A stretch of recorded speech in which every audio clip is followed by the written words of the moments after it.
When it comes down to playing Yu-Gi-Oh, there are a lot of things to consider before you build a deck. It's consistent, with how many events will you be traveling to, and a lot of other things under the sun.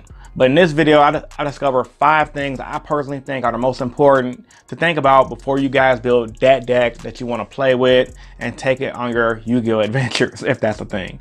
So with all that being said, let's get into it. Without further ado, let's begin. Starting off with the 5th thing you guys want to think about before you pick up that Yu-Gi-Oh deck: how much it will cost. Cost is a huge factor you guys should consider before building any Yu-Gi-Oh deck under the sun. Reason being, we all have money. There's no need to waste our money. So with that being said, why waste your money on a bad investment?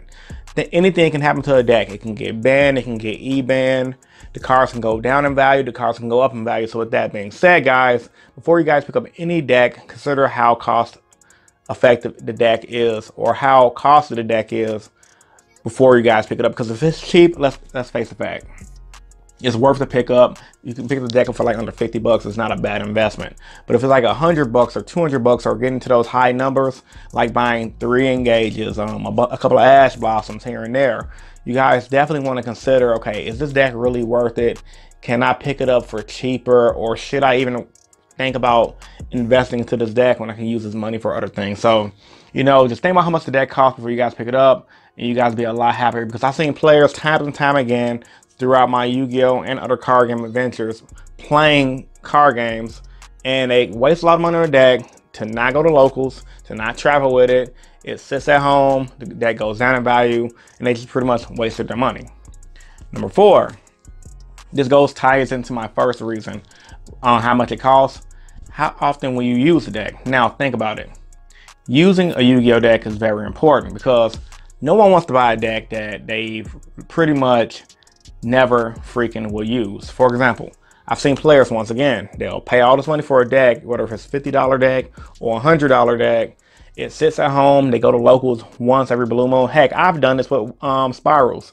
I played Spirals when it was a weaker deck, and when it was a rogue deck, and then when the time it came to Spirals being tier 1, I set the deck down without selling it and making my money back, and started playing things like Heroes because it was more fun to me. So pretty much I just wasted money investing my time into Spirals, and I definitely don't want you guys doing the same thing. So, you know, think about how much the deck's going to cost you. Think about how often you guys are going to use the deck, because it definitely matters when it comes down to wasting your money and just wasting your time in general. You definitely don't want to put time and effort into picking up something that's not going to be worth it. Number 3, is the deck easy to learn? Now this is pretty much really freaking huge, because think about it, guys, it's 2018, and in Yu-Gi-Oh for 2018 is a lot more complicated than Yu-Gi-Oh was when I was a kid and when I was growing up in my teens. Yu-Gi-Oh, almost every single deck has a link combo that's, you have to pretty much either make the U link, or you have to combine the nightmare cards, and you got to combo this first and do it in this order. If you're like me, I like simple decks. I like, if you call them helmet, call them helmet. I like things that if I go to a tournament for 20 rounds, I can play the same exact deck for 20 rounds without brain exhaustion, without thinking, and that way I can play better throughout the day. So, you know, if the deck's easy for you to play, then go for it. But if it's a deck that's going to be like, for example, Sky Strikers, or you know, Spirals at its peak, where you can literally make 1,001 different plays to do the same thing as someone else, you definitely probably might consider not picking that deck up, because the deck is pretty hard to learn. Now, a lot of people might say this is where the skill comes in Yu-Gi-Oh. I disagree, because you can follow steps, and because you miss one step doesn't mean you're not skillful. It just means you forgot a step. Like, it's not like you got to outthink the opponent. Yeah, that happens, but you still got to follow 100-step plays or 30-step plays, and you might miss step 7 and do it out of order. Completely play error. So, you know, I personally pick out decks for myself that's easier for me to play with in a big event based on my work schedule. Like, I'm a full-time employee for a company, and I'm pretty sure a lot of you guys are either full-time students, or, you know, you guys have lives outside of Yu-Gi-Oh. So unless you really want to dedicate a lot of time to being good with that one specific deck, I wouldn't recommend investing into a deck that's gonna be really complicated to learn. Pick up something simpler, easier to flow with, so that way you guys can do better.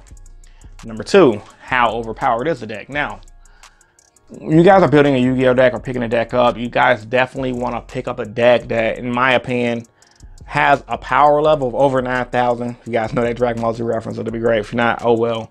But you know, on some real stuff though, if the deck is overpowered and you picking it up at the peak of its power, it's a good chance the deck's going to get banned, and no one wants to make a banned investment. I'll give you guys an example for myself, because this applies to cards as well, and everything I'm saying right here can apply to single cards like Ash Blossom, etc., which is why I don't personally own a playset of Ash Blossoms, and that's because I'm not about to invest into something I don't have the time to play with. So let's say, for example, when I was 14 years old, I remember I always wanted a Blackluster Soldier, right? So when it came time for me to get a Blackluster Soldier, this is before I knew the ban list was coming out. I didn't follow ban lists like that. I picked it up, played with it for a week. The card was banned literally a week later. I got juiced out of my money, and I'll never forget that experience because it was a learning experience for me. And I want to translate that to you guys because, let's face the fact, no one wants to get ripped off. No one wants to waste their money. So if you know the deck or a card you're going to pick up is really overpowered, think about, is there a ban list potentially coming up? Can this deck get banned? How often am I going to play it? Like, if you have a big event coming up and you guys can learn the deck right away, then go ahead and pick the OP deck up, win with it, and do good. But if you guys just want to pick the deck up for the sake of picking it up and you might play at locals, don't waste your time. Trust me, I've seen people do that all the time, and they just sit there with their binder like, yep, I played it for like a week and then it got banned. So the last thing you guys want to talk about or guys to consider rather, before you pick up a deck is, do you like the flow of the deck? Now, this is going to metaphysical and other physical type of things, because nowadays everyone just plays what the best deck is, and everyone's just done like that, and that's cool. If you guys are a competitive player, there's no disrespect against you, but even some of the best competitive players like Billy Brake, Jeff Jones, in my personal opinion, they've played decks that they liked better over the best deck. For example, I believe Billy Brake and Jeff Jones, they built a Mermail deck back when Mermail wasn't the best deck, but it was still a highly anticipated and powerful deck. You know, a lot of other players also build great decks. I remember Jeff Jones built a Dandelion deck. I wasn't playing around the time, but I heard about it. He built that deck around the time that I think Dark Arm Dragon was the best deck in the format. He built his own little version of his own deck, and he did good. So, you know, if you guys don't like the flow of a deck, you guys don't like the way a deck plays, this comes in 3 deck formats, and sometimes, usually, around a main event season, you guys can play major decks. Right now, those decks are Altergeist, Trickstar, Sky Striker, etc. If you guys are, for example, playing in this format, out of all those decks I just listed, go online in a free program like YGO Pro, Dev Pro, try out all the decks, see which one plays better for you, see which one you like better, try to re-innovate that deck, and then that way you guys would know which deck is going to work better for you. Because I can tell you time and time again, you guys could pick a deck that you guys think, oh, this is the best deck, I'm going to do good. And if it doesn't flow with you, you guys don't like the way the deck plays, for 1, you're going to be bored. For 2, you're going to just think you wasted your money. And for 3, when you're bored and think you wasted your money while you're at an event, it's going to take you out of the duel, which is going to increase your play erroring capabilities. And it's going to also increase your lack of having fun in an event, which I think is a huge factor into topping an event. No one's tops without having fun. You can't top an event while being bored. So with that being said, moving forward, I think just picking a deck you like versus just picking what everyone else is playing can shoot you guys leaps and bounds ahead of everyone else who does not do the same. So with all that being said, once again, post your thoughts and opinions about this video in the comment section down below. If you guys are new here, I would love for you to subscribe for more Yu-Gi-Oh content.